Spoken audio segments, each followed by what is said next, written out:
सबु दर्शक बंधु मानक मोर नमस्कार। आजिर व्यस्तबहुल जीवन में सुस्थ रहिबार किछिटा सहज और सरल उपाय मु आपण मानक आगरे कहूची। सकाळु शीघ्र उठंतु, रातिरे शीघ्र शुअंतु। सकाळर सूर्यकिरण पाखरे आपण माने 10-15 मिनिट बसंतु। प्रतिदिन अभ्यास करी योग प्राणायाम करंतु। नियमित सकाळे और संध्यारे अध घंटे किंबा 45 मिनिट चलंतु। संतुलित आहार प्रतिदिन खाआंतु। खाद्य को चोबाई चोबाई खाआंतु। माटी पात्र रे पानी पीले बहुत भल।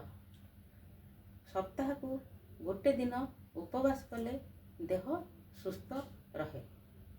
सर्वे भवन्तु सुखिना, सर्वे सन्तु निरामया, सर्वे भद्राणि पश्यन्तु, मा कश्चित् दुःखं भाग् भवेत्। ओम शांति शांति शांति।